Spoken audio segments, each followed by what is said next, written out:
Yahweh de las ceras a través de las Moedim, cuarta parte. Esta es Shavuot. ¿Cómo guardan Shavuot los hijos del reino? Después de dar instrucciones sobre la observancia de Pesach, Moshe habla de la fiesta de Shavuot porque los hijos de Elohim debían progresar de la fe de Pesach al bautismo del Ruach HaKodesh dado en Shavuot. Esta segunda fiesta se llama también fiesta de las semanas, como aparece en Devarim 16, 9, 10. Contará 7 semanas cuando comience la cosecha del grano. Entonces celebrarás la fiesta de Shavuot, semanas, para Yahweh tu Elohim, ofreciendo tu contribución voluntaria según te haya bendecido Yahweh tu Elohim. La cuenta comienza el día en que empezaron a poner la hoz en la mies, ¿sí? Cuando comienza la cosecha. Este era el día en que el sacerdote agitaba la ofrenda de los primeros frutos de cebada en el templo el primer domingo después de Pesaj. En Vayikra 23:14 se ordena al pueblo que no comiera de la nueva cosecha de cebada antes de esta ofrenda de los primeros frutos. Pero aquí en Devarim 16, Moshe dijo que ni siquiera debían cosechar su cebada hasta que las primicias hubieran sido ofrecidas a Elohim. En cualquier caso, este día fue el primer día de una cuenta de 7 semanas hasta Shavuot. Por esta razón se la llamó la fiesta de las semanas. El término Pentecostés es su equivalente griego porque significa el día 50.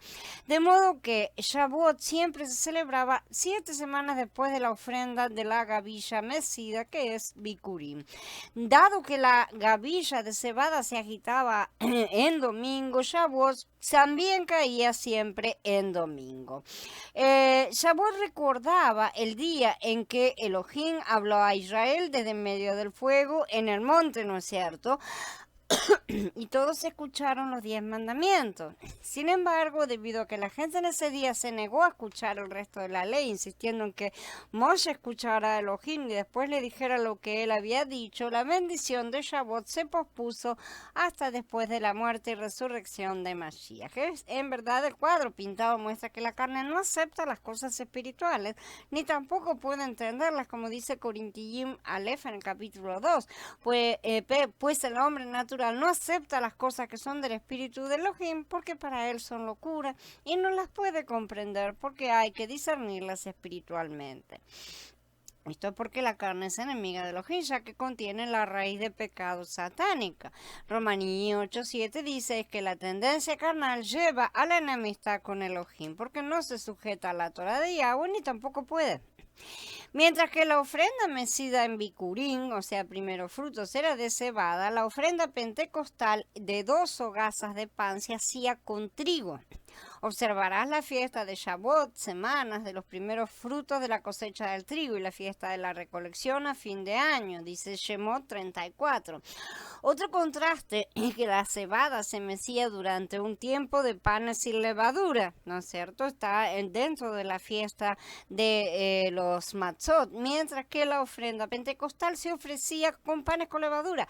Deberán traer de sus establecimientos 2 hogazas de pan como ofrenda de elevación, cada una hecha de 2 décimas de medida de harina selecta, horneada después de leudada, como primicias para Yahweh. Ya estudiamos esto antes y sabemos que estos panes eran aceptados a pesar de su levadura porque no eran quemados, no eran ofrendas que se colocaran sobre el altar. Sobre el altar no puede ir nada que tenga levadura. La cebada entonces representa a personas incorruptibles, comenzando con Mashiach mismo, que es la gran primicia, mientras que el trigo representa a los creyentes corruptibles que necesitan disciplina extra para escribir la ley en sus corazones. Las cebadas son los vencedores que serán levantados como los primeros sacerdotes, mientras que el trigo representa al resto que serán presentados más tarde. Todos llegan al mismo final, sí, pero algunos corren la carrera por amor del Adón. La única razón por la que la compañía del trigo es aceptable para Elohim es porque como el pan de trigo exactamente lo mismo, se cocina en el fuego. O sea que pasa a través de la aprobación de la ley. Y este es un tipo del bautismo de fuego que nos es mencionado en Lucas en el capítulo 3. En cambio, la gavilla de cebada se presenta la gavilla, o sea, no está cocinada ni está elaborada como pan, no ha sido tocada. Contando el Omer. Cada día, durante el intervalo de 7 semanas entre estas fiestas, la gente debía contar el Omer. La palabra hebrea para gavilla, sí, gavilla es un manojo, ¿no es cierto?, de, de cebada, ¿sí? Esta palabra es Omer, que también, además, es una medida de capacidad igual a una décima parte de un efá, ¿sí? O aproximadamente 2 litros. Se utiliza como dos tipos de medida. Era costumbre dividir el Omer de cebada en 50 pilas pequeñas y contar una pila, ¿no es cierto?, cada día hasta Shavuot. Esto les recordaba la gavilla que se había agitado el primer día y les inculcaba una anticipación de Shavuot, ¿sí? Poniéndolos en espera, por así decir, y uniendo de esta manera las dos fiestas con una relación de causa y efecto. Como creyentes, entendemos que la ofrenda de la gavilla mecida se cumplió con la resurrección de Mashiach antes del amanecer, seguida de su presentación al Padre en el templo, en el cielo a la 3.ª hora del día. Esta presentación, como ya lo hemos mostrado, ocurrió el 8.º día de la semana, según la ley de Shemot 22:30. La segunda presentación de los hijos ocurrió en Shavuot, que también fue un 8.º día, pero 7 semanas después. Shavuot se cumplió en el capítulo 2 de Maaser, del Hecho, ¿no es cierto?, cuando el Ruach HaKodesh se derramó como viento y fuego sobre las cabezas de los discípulos. Contar el Omer de cebada tenía la intención de enseñar a la gente a anticipar la venida del Ruach HaKodesh. De hecho, la palabra hebrea Omer es una imagen profética en sí misma. Las letras de Omer son Ayin, Mem, Resh, ¿sí? El Ayin es literalmente ojo, significa ojo esta letra y significa ver o observar algo evidentemente relacionado con el ojo. La Mem es literalmente agua y la Resh significa literalmente también cabeza. Por lo tanto, mientras la gente contaba el Omer, realmente estaban esperando agua en la cabeza, ¿sí? Es decir, anticiparon el derramamiento del Ruach HaKodesh como lluvia que brota de lo alto y que cae, es derramada. Después de eso, derramaré mi espíritu sobre toda persona. Sus hijos y sus hijas profetizarán, sus ancianos tendrán sueños y sus jóvenes verán visiones. Derramaré mi espíritu hasta sobre los siervos y las siervas en aquellos días, dice el libro de Joel en el capítulo 2. Y ella ya se hace eco también de esto diciendo, hasta que el Ruach se derrame sobre nosotros desde lo alto y el desierto se convierta en un campo fértil y campo fértil sea considerado un bosque. Esto está en el capítulo 32 de Yeshaya. Si la gente hubiera entendido lo que estaba haciendo, ¿no es cierto?, habría conocido la forma del cumplimiento de Shavuot. Habrían sabido que lo que los israelitas bajo Moshe pasaron por alto al negarse a escuchar su voz y quizá hubieran tenido más cuidado en escuchar la voz de Yeshua, que dijo, mis ovejas oyen mi voz, yo las conozco y ellas me siguen. Shavuot entonces es para aquellos que escuchan la voz de Elohim a través de Yeshua HaMashiach y lo siguen, no alcanza con escuchar, ¿tá? Hay que seguirlo. El propósito fundamental de Shavuot es que Yeshua HaMashiach llame a sus ovejas lo escuchan y lo siguen al bautismo de fuego que está diseñado para matar la levadura de sus vidas y prepararlos para la fiesta de Sukkot, a través de la cual deben recibir su herencia. Desafortunadamente no todos aceptan la fiesta de Shavuot como un requisito para progresar en la relación con Mashiach. Muchos están satisfechos con ser justificados por la fe, incluso creen que Shavuot cesó hace 2000 años atrás, ¿sí? Pero Shavuot es el camino de vida para los hijos de Elohim, porque es el gran campo de entrenamiento de Elohim para escuchar la voz y ser guiados por el Ruach. Es el camino de la prueba en el desierto por el cual los hijos de Elohim ofrecen sus corazones a él como primicia del trigo para que Elohim pueda bautizarlos con fuego a fin de matar toda la levadura de sus vidas. Así es como Elohim prepara a sus hijos para la fiesta de Sukkot. El Ruach alegra a todos. Moshe después continúa y dice, te gozarás delante de Yahweh tu Elohim con tu hijo y tu hija, tu esclavo y tu esclava, el levita que haya en tus comunidades y el extranjero, el huérfano y la viuda que estén en tu medio, en el lugar donde Yahweh tu Elohim elija establecer su nombre. Ten en mente que tú fuiste esclavo en Mitzrayim y cumple y obedece estas leyes. Aunque las hogazas de pan pentecostales debían cocerse en el fuego para tratar la levadura, la gente debía regocijarse siempre a pesar de todo, como nos dice Tesalonicenses Malef, ¿no es cierto? Los hijos de Elohim debían seguir a Yeshua, que fue al madero, no de mala gana, sino con gozo, como dice Ibrín 12, puesta la mirada en Mashiach, ¿sí? Shaul vincula todos estos conceptos diciendo, también se hicieron imitadores de nosotros y del Adón, recibiendo la palabra en medio de gran tribulación, con gozo del Ruach HaKodesh, en Tesalonicenses Malef en el capítulo 1.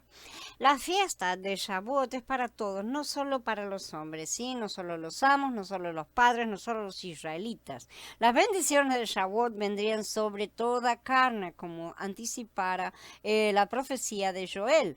Esto también incluía a los extraños o forasteros entre ellos, una verdad que sorprendió a Kefá cuando el Ruach vino sobre los soldados romanos, ¿no es cierto? Las mismas personas que habían ocupado y estaban oprimiendo a Yahudá, a Judea. En más 10 leemos cómo Kefá fue llamado a la casa de Cornelio, el centurión romano, ¿no es cierto?, para predicar la Besorá. Mientras Shimón Kefá todavía hablaba estas palabras, el Espíritu de Santidad bajó sobre todos los que oían el mensaje, y los creyentes que habían venido con él, que eran de los circuncisos, quedaron asombrados, porque el don del Espíritu de Santidad se derramó también sobre los gentiles, pues los oían hablar en otros idiomas y glorificar a Elohim. Entonces Kefá preguntó, ¿acaso puede alguien negarles el agua de la inmersión a estos que han recibido el Ruach HaKodesh igual que nosotros? Esto está en el capítulo 10 de Maaseh, el libro de Hechos. Kefá y sus amigos circuncidados no deberían haberse sorprendido de esto porque el Ruach HaKodesh ya había llegado a una ciudad de Samaria. En el capítulo 8 del libro de Hechos, el apóstol Felipe fue el primero en predicar la Besorá en Samaria, y cuando la gente creyó, envió por Kefá y Yahanan. Cuando los apóstoles que estaban en Jerusalén oyeron que los de Shomrón, Samaria, habían aceptado la palabra de Yahweh, les enviaron a Shimón Kefá y a Yahanan. Estos bajaron allá y oraron por ellos para que recibieran el Ruach HaKodesh, porque hasta entonces no había descendido sobre ninguno de ellos, tan solo se habían sumergido en el nombre del Adón Yeshua. Enseguida les impusieron las manos y recibieron al Ruach HaKodesh. Esto está en el capítulo 8 de Maaseh. Recuerden que los samaritanos no eran considerados como parte formal del pueblo de Elohim, porque se habían contaminado y se habían mezclado mucho con otras tribus a través de cuando estuvieron todos en el exilio y estuvieron intercambiando, porque esa era una costumbre asiria muy antigua, de intercambiar poblaciones de un país con otro país, de los ya conquistados, evidentemente, para que no se levantara, para que se perdiera el sentido del nacionalismo, justamente no se levantaran revueltas. Si los judíos entonces hubieran entendido las palabras de Moshe en Devarim, no les habría sorprendido la generosidad de Elohim. Desafortunadamente fueron criados en una cultura que creía que las promesas de Elohim se daban solo a los israelitas genealógicos. En breve vamos a estar estudiando un poco acerca de la historia de todas estas cosas y cómo y por qué surgieron y se fomentaron más todavía las divisiones, ¿sí? Porque esto es muy importante para todo lo que estamos por estudiar más adelante. Por esta razón los sorprendió realmente cuando Elohim derramó inesperadamente sus ruach sobre otras personas que creían, incluso los odiados romanos, ¿no es cierto?, que formaban parte del reino de la bestia de hierro de Daniel, ¿sí?, que fueron considerados enemigos de Elohim. Moshe extendió Shavuot incluso a los extranjeros entre ellos. Él reforzó esto en el Pasuk 12 al recordarle a Israel que ellos también habían sido extranjeros en la tierra de Egipto. Así como habían deseado que los egipcios concedieran justicia imparcial e igualdad de derechos sin opresión, también los israelitas deberían otorgar a los extraños el mismo trato. El ejemplo de generosidad de Elohim compartiendo la herencia del Ruach HaKodesh con toda carne debe ser nuestro ejemplo. ¿Sí? Shaul dice que los santos jugarán al mundo en Corintios 6. Hacer esto requiere la misma visión global que tiene Elohim, porque él no establecerá a ningún hombre para que juzgue a los que ese hombre no ama. Por lo tanto, los hijos de Elohim deben exhibir el amor de Mashiach, predicho en la ley, manifestado en la vida y enseñanza de Yeshua.